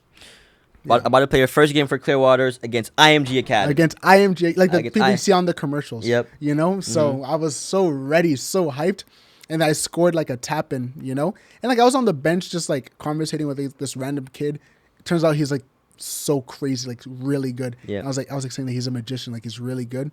But I ended up scoring like a tap-in on my first game, and I was like, let's go. Like scored on my first game, let's go. Wow. And that was like a preseason game, so it was like whatever. Yep. Then we played against the Rowdies Academy, you know? Okay, yep. And like at the time, all those guys, like I didn't even know it at the time, but like eventually they'd end up being like high D1 level commits, you know? And again, I was just playing recreational soccer like 2 years ago. Yep. Like it's crazy how time changes. Yeah. Crazy. Like rec, ECNO, no club, like DA, you know? And then, MLS Next. Oh, yeah. But it was crazy. And then we played against them, and it was my second game for the club. My coach started me, and then we were losing 1-0. And then out of nowhere, I received a ball from my center back. It was like a knuckled ball, like really hard. I controlled it, and like I never really like had a good touch because I trained so hard prior to like coming to the team that I wanted to make sure I had a good touch. So I got the ball, and I was like, I'm not passing the ball. I'm driving. So I turn around, drive the ball. Somebody makes an overlapping run. First time in my life I saw that too, because the level I played before, nobody would do anything like that. He comes, plays it, he lays the ball off to me, and I just smashed it top right corner. And I was like, and my dad and my brother were there to see it too. Oh, they were there. Yeah, they were there to see it because it was like during the move-in period. Oh, yeah. Okay. Like that's how quick everything happened. Sense. Yeah. Exactly. So I was like, wow, man. I never in my life like ever like scored a goal like that significant to me because it felt it was written in the stars. Yep. You know, so I was like, I didn't even know like where to go. I was just running around like what? Oh, I scored. And then my teammates were saying like, yo, stop running, like run to the corner flag or something, you know? And I was like, let's go. So that was good. But the thing is, like it was 1-1, and then we ended up losing 4-1. Like the scoreline at the time doesn't really like matter, but we ended up losing. But this, like, I played really good in the first time. and the weather, it was really hot, and like I did when I was 15, I didn't hydrate properly whatsoever. And the second half, I started to feel cramps in my calves. Of the first game? Of the first game against IMG. After like I came on as a sub. I had like a small little calf cramp. I didn't think nothing of it. It was whatever. Okay. Second game, played against the Rowdies Academy, scored a banger. And then after that, game? second half. Oh, second half of that second game. There you go. Second half of that game, I started to feel cramps in my right calf, my left calf, every step. Like I was doing really good running around the first half. Second half, I was getting locked up. Yeah. Like every single ball, dispossessed. Yep. All because I was getting cramps on my calves. Cramps. And I was like, yo, like what's going on? And I would like drink a water bottle here and there, but not like a lot, because I was like fully hydrated. Yeah, exactly. Because I was running around, because I made that jump from that low intensity to that high intensity. And I was just running around, like, because I have a very aggressive play style. And I was just running around in that hot weather and just not hydrating properly. And my muscles were just taking the hit, So I just got a cramp. Then after that, we had a game up in Jacksonville, drove up to Jacksonville, like did what I had to do, got a cramp again, had a game against another team, got a cramp again, played against Kendall. I think I scored something like that, and then got a cramp again. And I was like, yo, like what's going on? There's no way. I was like, yo, like this has never, because it's never happened to me before. Yep. Like I've had cramps, like the full body cramps, like one time or whatever, but having it consistently, game after game.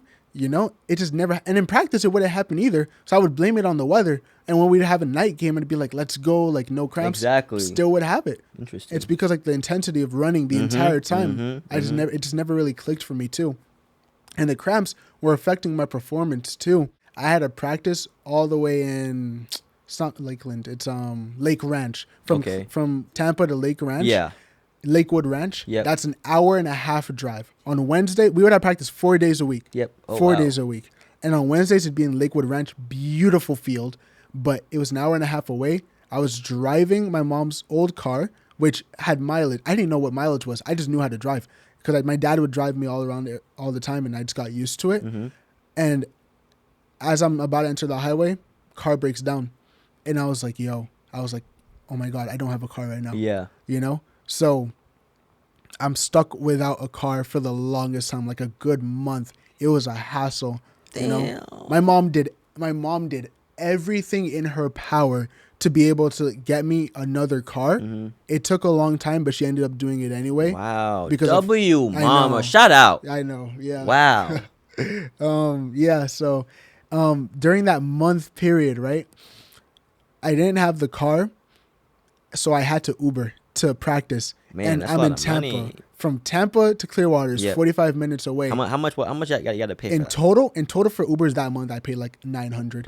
And this was all the money I saved up. Like I was like, I don't have to spend all my money I made because I have a car now. But all the money I saved up and put toward the club fees and stuff with my family, I had to spend it also on like help like my parents pay the Ubers and stuff. Because how am I going to say to my mom, hey, I have $100? Like I don't want to like put that on to like my family, So I literally would just have to like do that, like just nonstop Ubers, And then on top of that too, like when they canceled the rides, that would suck also. I don't blame them, but it's just like, bro. Yep. And then on top of that too, like to offset the costs, I would have to take buses also, so I won't have to spend as much. It would like the total would have been like 1,200 if it wasn't for me like I took like 4 buses to practice one time just so I could be able to do that, Wow. Yeah, a little bit just so I could say it on an interview one day. Yeah. But also too, like I took 4 buses to practice. It just feels it was a grind, but there was like a time where I told my teammate, and he's like the nicest guy on the team. He was like nicest guy, like always so positive.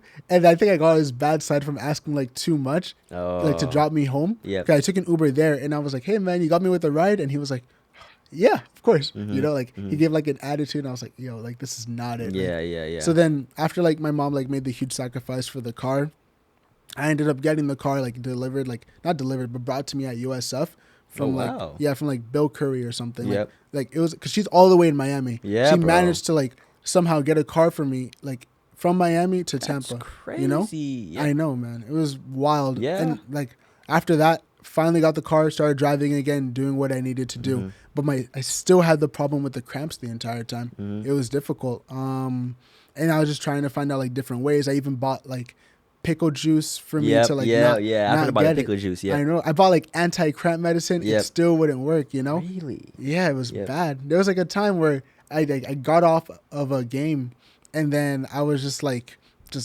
I was like feeling it coming. I was like praying to God. I was like, God, please, like Yeah. no cramps, no Yeah, nothing. yeah. I step out the car, get cramps everywhere, and I was like, God, like I was like, no. Man, like, did you ever find out terrible. what was causing it though? Yeah, like it got to a point where I thought that like I figured out like a formula, right? Like it was definitely overexertion of the muscles. Mm-hmm. And I was like, okay, let me just hydrate. It only happens when I sit down during like the halftime or something or during the quarter breaks, you know? Okay. So let me just stand up the entire time, just not like do that, you know? So then I wouldn't have a cramp in the game, but I would have a cramp after the game. And then that's like another way that it happened, you know? And then eventually up until I think March, like in March, I had a game. Again, everything happens for a reason. I ended up having a game in Miami, 2 games in Miami, where my family lives, against Kendall and against, I think it was against South Florida, like in Boca. And my first game we played against Kendall, I barely played. I got any minutes, and I was like, yo, like, come on, like, no, like, I need to, like, actually play, you know? Because my coach started benching me and everything. Second game, I played a full 90, super hot, and I was, like, balling out. My mom was there, and then we were just, like, I was doing good, you know? And then after the game, after playing my first, like, full 90 of, like, the season, because, like, it was, like, difficult. It was difficulties, you know? Yeah, after playing my first full 90, I was, like, really happy, really good. And my shoulder was hurting because I got tackled. I start, like, going in the car with my mom, and I'm about to drive because I'm the one that, like, drives us. And I start feeling, like a cramp here, like, in my abs. Yep. And then I start feeling it in my legs, and I'm like, okay, let me step out the car and stretch. And I start feeling it in my calves, and I'm like, okay. Then I start feeling it in my tricep, and I'm like, whoa. I'm like, yo, Oh my there's no gosh. way it's going to be like the full body cramps like last time when I was Yeah. like little, you know? I start to like walk, and then I just start, like, I couldn't move, you know? So then there was like a trainer there, and he said, yo, just come on the table. Packed me with ice for like a good hour and a half. All over the body? All over the body. I had to like, he was like telling Even me here all too? this. Yeah, bro, like everywhere. Shoot. Okay. It was bad. When I started getting cramps on my glutes, that's when I thought, I was like, okay, it's over. Yeah. Like, it's done for me. I never got a cramp on my glute in my life. And I was getting in my hamstring everywhere. It was bad. Oh my gosh. And I thought it might have like been it for real. Like, I had to stop playing soccer and everything. Yeah. And then it got to a point, like, I thought it was going to go away. It just didn't. He said, hey, man, I think you should really, like, call the hospital. And I was like, all right, yeah. So I ended up going to the hospital and went there for 4 days, like 4 long days. You stayed there for 4 days? 4 days with nothing but like a bunch of like, they're like poking me with a bunch of needles. Oh, okay. Was Like it a bunch IV? of IV, not like liquid, like a literal Oh, like IV. IV, I yeah. like put me on the IV like a bunch of times. They couldn't find veins, so I had to put it on my Oh my fingers gosh. and everything just to hydrate me. And they Yeah. told me it was just dehydration. Yeah. Just like my electrolyte level and my water level just wasn't where it needed to be. Yeah. Because I'm an athlete Yeah, running absolutely. around. And you're running and you're working. Exactly, you know? And that was like mentally being in a hospital, I just hated it. Ah, Hearing man, the I beep, hate- beep, beep. I Like, hate the all that. hospitals, yep. It was bad. It was bad. It was a very difficult period. And like my girlfriend, she got me through that time, like in the best way possible. I really don't think I would have been like mentally like stable like without her there. She's Yeah. just calling me the entire time, like just saying like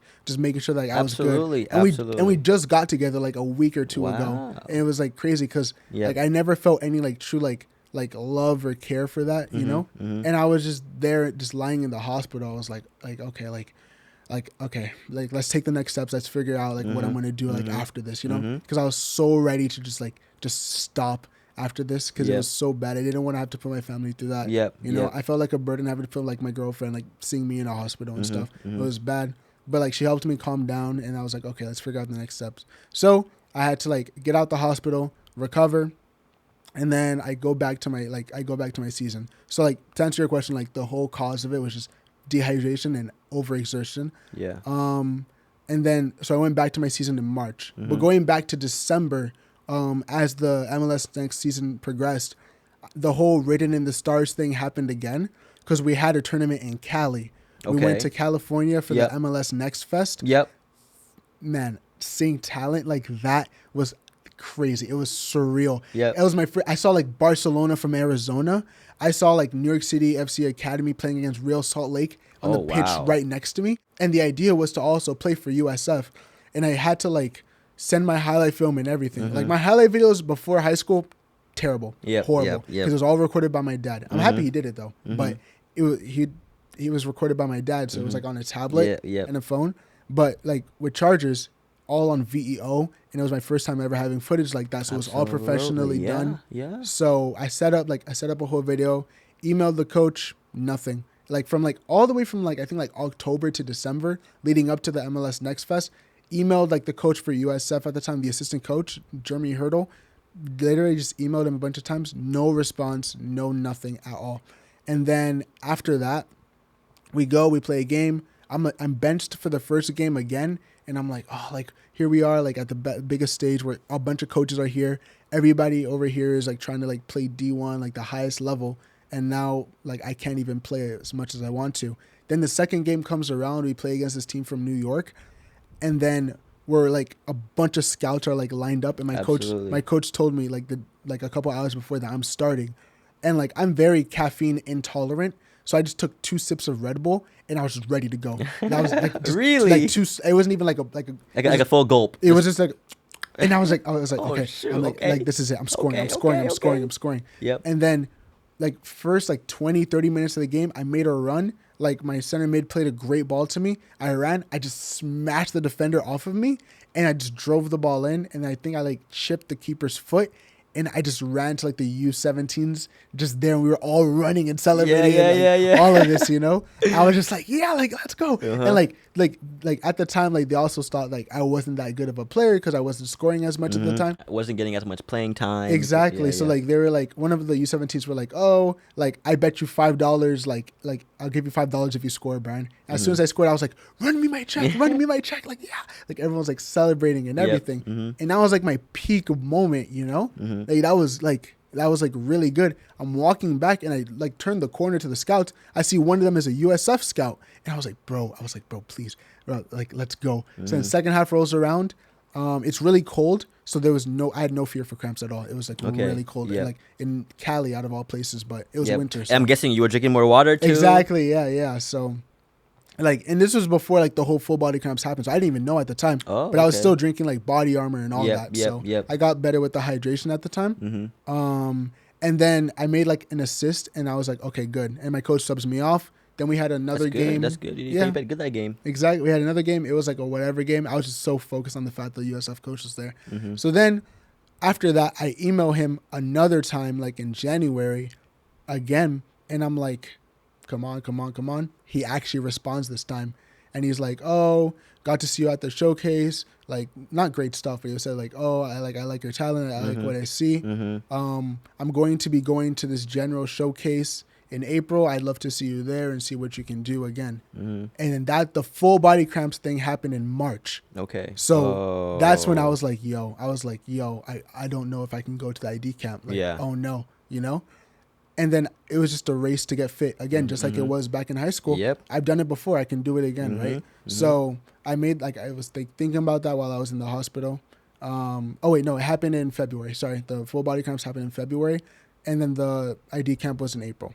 So I was just thinking about like what I need to do. I got fit. a month exactly, to get back. Like a month and a half, just ready to get back. And then I was able to. So I went to the ID camp. It was full of just like random schools, but I was just so focused on USF. And then I played there, did good. Then the coach was talking to me after, and then he was just saying, "Hey man, like I like what I see. I think like we're definitely like taking like the right direction. I think like we could like see you eventually. You know, I want to see you again." An ID camp that's hosted at USF during the summer until I make a concrete decision. So in my head, it was, I'm going to be going to the ID camp over the summer. And then after that, I'm just going to play for USF. You know, all it took was just like a bunch of emails, playing in front of him, ID camp, and then another ID camp. And I was like, okay, that's my way in. This coach, Jeremy Hurdle, is my way in. And then I email him, just keeping him updated. Absolutely. He would always respond to me since then. Then one day he stopped responding. And I was like, no. I was like, why aren't you responding? And then one day I was scrolling I was in my dorm, just scrolling. And then on Instagram, I follow the USF soccer account, and then it says, "We would like to congratulate assistant coach Jeremy Hurdle on a new job with the Houston Dynamo." And I was like, no. I was like, no. I was like, no. I was so ready. I felt like I was so close at the time. Yeah, you know? Close to I it, know. man. It was bad. Damn. I know. But then I thought like that was it. Yeah. Then I was like, okay, let me contact the assistant coach, like the new assistant coach. So I start emailing him a bunch of times and all of this. I even go as far as to DM him on Instagram. Like I didn't spam him, but like you have to do it. You have to follow all grounds. All grounds of communication, you know? And then I DM him on Instagram a bunch of times. And at the time, over the summer, he didn't respond. Like during the spring, didn't respond. And I thought it was over. Then over the summer, I was working a salad job. Okay. Worst possible job ever. Working at restaurants is horrible. Yeah. You know, I only did it because like I was like out with like my family for like Mother's Day. And then I needed like a job again. And then I saw a "we're hiring" sign. I just went for it, you know? But it was terrible. And like one day I'm like mopping the floor, and then I get an email, and then I get an Instagram notification, and then it's from the assistant coach. And I was like, yo. The new one. Yeah, the new one. And he responded to me. I'm like, yo. I open it. It's a voice message, like a minute long. And I'm like, yo. I go to the bathroom. I'm just like, I'm listening to it. And he's like, "Hey, Brian, thank you so much for reaching out. Listen, we know that we already are aware that you're going to be like possibly attending the ID camp over the summer. When you attend, don't worry about it. We're going to cover all the costs. We just want to go and see you and how you play." So it was more like a tryout. Exactly, you know? So I was like, yo. And it was, you know, when he said, okay, it's going to be happening, like, I forgot the date. It was like just in 3 days. Wow. And I was like, oh no. I was like, no. I had to beg my mom to let me drive us up there to go to Tampa. And she said yes. And I literally like just packed up my things. We went, stayed in a hotel, and we went to the ID camp. That ID camp was pretty much like preseason on steroids. It wasn't a double day. It was a triple day. They had to do a morning session, an afternoon session, and then another afternoon session that day. Wow. You know? Yep. And I was just like so hesitant and scared because of like my cramps, and it was hot and everything, you know? So I was just drinking so much water. I would just carry a gallon, just chug it every single time. Got the bananas, ate it, got the Gatorade, drink it all the time. And then I did what I had to do. And it was like very long. And then at the end of that ID camp, I'm like walking away. Everybody's like, "Oh, congratulations. Like good job, guys." And I was also wearing the Charger shirt because, you know, they had a connection with Chargers. Some of the former players noticed that too. They started looking at me and stuff because they were also managing the ID camp. Absolutely. So I was like, it was over. We were walking away, and I was with my brother. I was looking at my brother, and I was like, "Yo, is that the coach?" And like, he's like, the assistant coach is just chilling there by himself, just picking up a ball, nobody around him. And I'm like, "Should I talk to him?" And my brother's like, yeah, let's go for it. Like, just talk to him. Absolutely. I was going to say, like, "Thank you, coach, for having me be here, and I'll see you next time." You know? That was it. Like, I'll see you whenever. I thought it was going to be a quick, like, 30-second conversation. Absolutely. It turns out being, like, a 10-minute, 15-minute conversation. About what? About he was talking about how, like, he would see me, like, be a fit on the team, you know? But he was, like, very, like, hesitant about it at the same time. He was just saying, like, "Okay, listen, I like what I see. I think you're a great player. Physically, I know for a fact you can handle like Division 1. Technically, I'm not 100% sure you're there yet, but it's at a level that we feel like we can develop it and help it grow. I'm going to be really honest with you. We have 2 roster spots available." I was going into there thinking there was no roster spots, and like I was going for a reserve position, but he said it would be 2. So when he said 2, I was like, yo, 2 roster spots, like more of a chance for me to come, you know? And I was like, okay.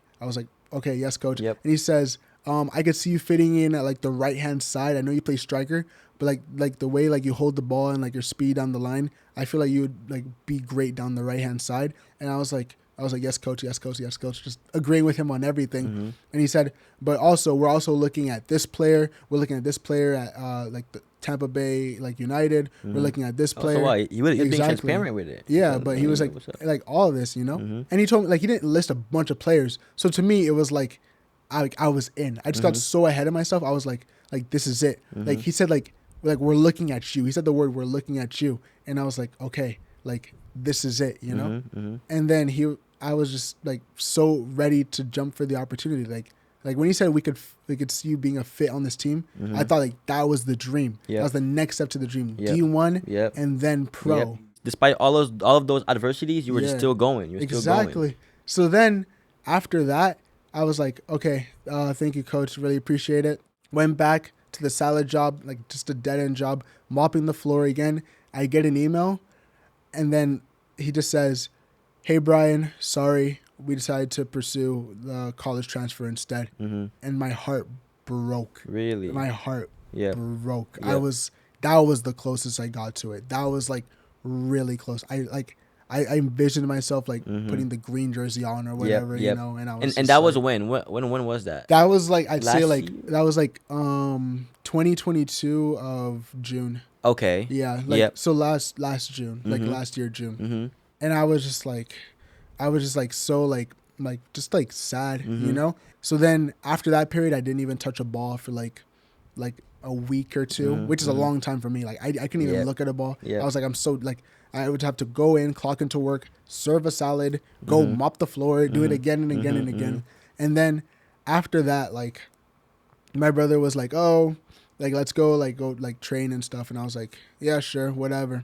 So then we start like just kicking the ball around, and we start doing it more and more. And I start getting back into doing like freestyle tricks, you know? And then this is where like the whole like influencer thing comes in. Okay. Like that summer, I literally did a video where I did like a skill move. Do you know Jediah? Like he's like the Joao Felix lookalike. He would do like freestyles on Instagram. Okay.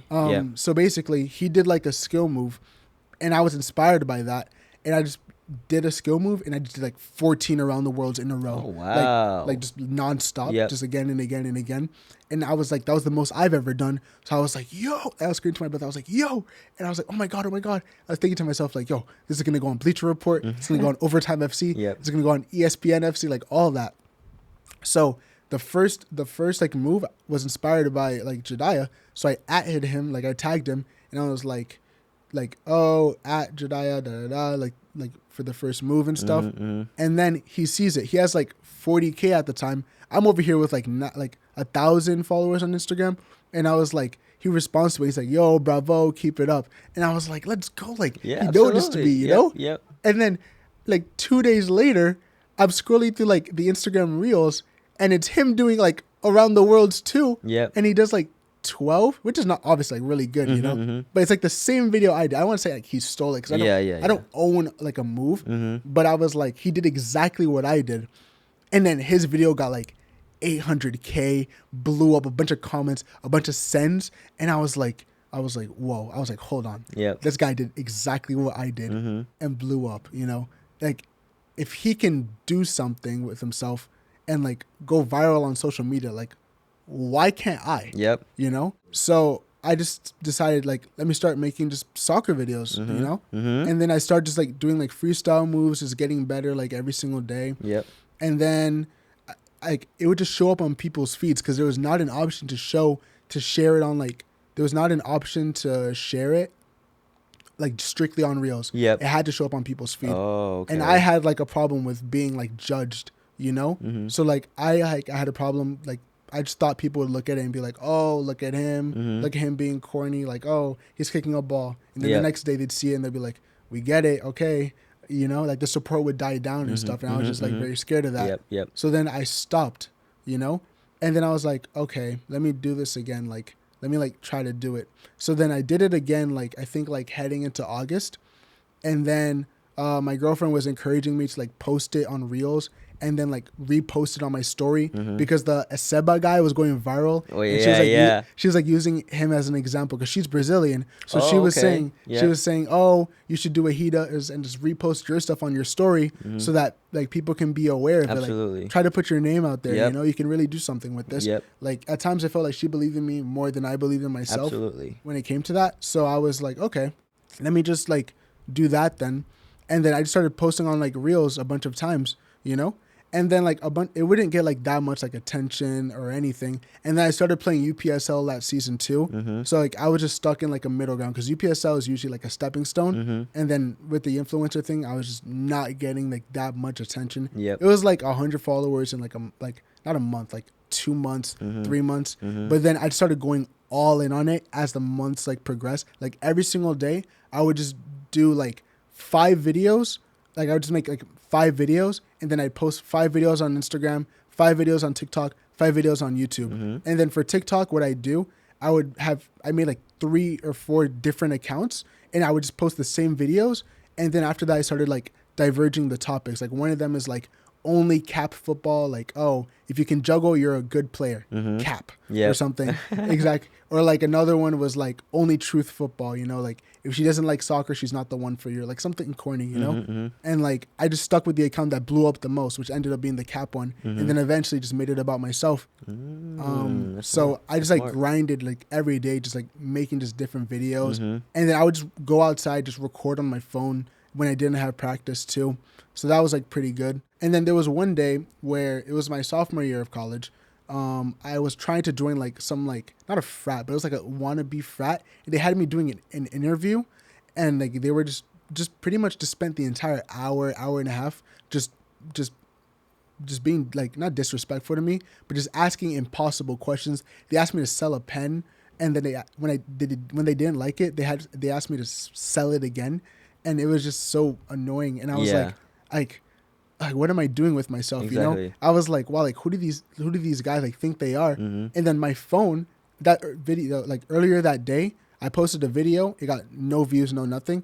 Then a couple hours later, I'm in that like interview, that dumb interview, and then like my phone just starts going ding, ding, and then they're like, can you please turn your phone off? And I'm like, sure, yeah. And I go, and it's like Instagram notifications. I turn it off, and it's on vibrate. Then my phone just starts going, brum, brum, brum, brum, brum. It starts going off. And I was like, yo, what? And then it's like a video I did of like recreating Neymar's skill and stuff. And it starts going, like blowing up. Yeah. Yeah. And then I just started just doing a bunch of different Neymar skills, and they just consistently blow up. Wow. Then I started doing like Ronaldo, Tammy Abraham, James Rodriguez, Eden Hazard, things like that, you know? And then that's when I started to to progress like the followers and everything. And then that was good. And then all the while I was doing that, I was just playing UPSL. Yep. And attending USF. Yeah, attending USF. Yep. Because the idea was I wasn't going to be like, oh, let me be an influencer and stop like trying to play soccer, like trying to like go pro or anything, you know? Like I'm just like trying to use UPSL as a stepping stone to try to get to where I want to be, you know? Okay. So yeah. So as like I'm progressing with like the influencer stuff, I realized like most of these influencers are influencers because of their follower count. One video just like blew up, and then I just like got to 10K. But the thing is, once it went to 10K, it just steadily progressed, kept on going. It didn't stop. And from 10K, then it kept on going like a couple days later, 12K, 14K, 15K, 16K, all the way until 20K. And I would like do like, I was like trying to be like ready for this. I was like, like trying to be an influencer already. Like, thank you guys for this, that, absolutely, that, you know? And then I was like, okay, like what's another thing that like influencers do and stuff? Because I was like trying to get into this for real, you know? And then I was like, okay, like there's like this guy named like Richard. It's like Soccer GH. Yeah. He has he had like a highlight named like Brands, and I was like, they do brand deals. That's what they do. So I started trying to like experiment, trying to get like a bunch of different like brand deals and stuff, and like nothing was really working. So I started like my first ever brand deal was like this iced tea company. Okay. Yeah, and like the drinks weren't even like that good. Iced tea is my favorite drink, but like their drinks was terrible. But it was still a free drink at the end of the day. I didn't know it was gonna be bad, but the fact that I was able to get a package and just like be able to like, post on Instagram and be like, yeah, thank you so much for sending me this package. I want people to be aware that like, oh, he's actually like doing something with himself. You know, like he didn't end up playing D1 like or anything, but he's still like doing something. Yeah, so that was like great. And then after that, it just started getting better and better. And then I think around the time I got to 10K, I reached out to Capelli for I think I know Capelli. Yeah, it's like a soccer sporting brand, and they sponsored my soccer, like my MLS Next team at the time. That's how I knew about them. Oh wow, yeah. So I reached out to them, and then they said, yes, of course, like we'd love to do a collaboration with you. I was so hyped because like my inspirations like from like YouTube, like they collaborated them with them in the past. you know? So I ended up taking pictures. Like my friend Asha, she came with me, and then she took pictures of me with their merchandise. And then my friend Kelly also took other pictures with their merchandise. And then I posted them on like Instagram and everything. And everybody was gassing it up. Because it was like my first like major like brand, my major like brand deal, you know? And I started to feel like good about myself. I was like, okay, like I'm actually like doing something like with myself. I'm like working with like a name brand that's like people walk around like wearing, you know? But this is good, but like why stop there? You know? Absolutely. So I just like to me, I just never could be satisfied. Yep. I just try to like improve every single day. Keep on improving. Yeah, exactly. That's like just where my ambition comes in. I started working with like small brands like here and there, trying to build my portfolio so that when I work with like other brands, then they'll want to partner with me, you know? Because what I want and gain some experience too by doing all that. Yeah, exactly. Like trying to like incorporate like soccer within that too, especially with the like the World Cup coming too, like in the US. Oh, like, absolutely. I'm just trying to like just incorporate that and try to do something different, you know? So that's what I was like pretty much trying to do.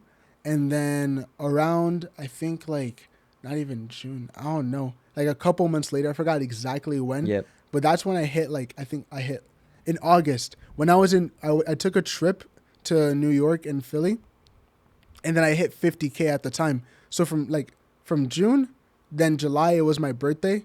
And then in August, I got to 50K, and I was just so like, I was like just so happy about it because like that milestone is crazy, you know. And then after that, I think I made a video. I think it was probably another Neymar video. Like the Brazilians love it, man. They love it. They literally love it. So I did like another Neymar video, and then it just blew up like out. I forgot like how much it was, but it was a good amount. And then in August, I had 50K. Within like 2 weeks after, it went up to like 69, 70, 72K and everything. And it just kept on climbing again and again and again and again.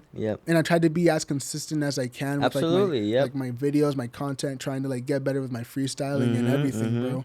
And then just grinding it out, bro. Exactly. Keep on improving. Because like I want to keep the same energy that I did when I first started this, you know? Because then can't get too complacent. Exactly. Like I'll be happy with like the 50K. Like I'll be happy with like the 50K for like a couple of days, and then my friend would be like, oh, "But you can why not have 60K? You don't have 60K though, you know?" And I'm like, "That's a bet. You're right. You know." So I did that. Like my friends like were really like helpful with this process too, because they were very supporting and involved, very like motivating. And then my girlfriend was with me like every step of the way as well, because every single day, like during that period over the summer, I was making the videos. I was also training kids, and I was also like, I was just training kids the entire summer. It was like my first time making money from doing something that I loved, you know?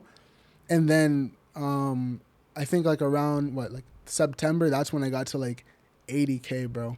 Yeah. Wow. So that's when I Congratulations, was like, fam. Thank you. Yeah. Wow. Just like trying to just grind it out and just like try to like increase the follower count just to look more presentable. Absolutely. And it's not even just about that, because if it's just about being presentable, then I could just go out of my way and just buy followers, you know? I've had like certain accounts with like 800K, 700K. And I know people who do that exactly. too. Yeah. They're just like, oh, hey, like we love your account. I'm part of this like public relations awareness like campaign. We love your account. We'll give you 10,000 followers for $70. Yeah. Like that's the easy way out. Like where's the fun in that? Like, the fun is like in working hard and grinding so that when you achieve what you want to achieve, it feels real. Exactly. True validation. Yeah. So on my platform, I'll just do some motivation, you know? Like I want to inspire people. I want to help them. And like I also tell them like my DMs are always open too. Kind of a big mistake at a certain point because my things are flooded. Yeah, it's flooding right now. Yeah, but just like responding back and just being able to like just help people, you know? I've had like one of them, bro. I had like some random person just like ask like, hey, like how do you do this skill move or something? And then like I was like, oh yeah, I went out of my way to just set my phone up, record it, and be like, you do this, you do this, you do this. And then they were like, oh my God, no way, you responded. Okay, yeah. And then they sent a video back and they ended up doing it. And then another one. Wow, like, man. Yeah. Another one sent me like a DM of like a video of them doing their first around the world on camera because of a tutorial that I made, You know, like it's like little things like that. Like, absolutely. That just keeps me like motivated. Keeps you going. Yeah. Keeps you pushing. Yeah. Because like that's like really good. You know. Absolutely. Yeah. Okay. So that whole journey, bro, you've been on so far. Is there any advice that you have to give anyone that's like trying to pursue, that wants to play DA, that wants to play D1, or just wants to be somebody, do something? Yeah. Any advice for them? My advice is to just not sell yourself short. It might be hard for you to be motivated, but just do what you can to believe in yourself at the end of the day. Absolutely. I was lucky enough to have a support system around me to help believe in me when I didn't believe in myself. Okay. But that is what's mainly important. Just believe in yourself. Keep dreaming, and don't be afraid to dream as well. And do whatever makes you have a smile on your face. Absolutely. Yeah. Perfect. I mean, at the end of the day, that's what really matters. That's what really matters, bro. Wow. Yeah. The journey of Brian Lafortune. Lafortune. Yeah. Wow. I mean, Lafortune works too. Yep. Yeah. Just always trying to just improve. You know, that's like what I'm trying to do. Just a lot of ball mastery, a lot of dribbling, a lot of shooting. You know. And then just always trying to be like grateful for those around me too, because it's very easy to get caught up in like where you are right now. You know, like where you are right now, you can be mad with you can be mad at the fact that you're not doing as well as you are now.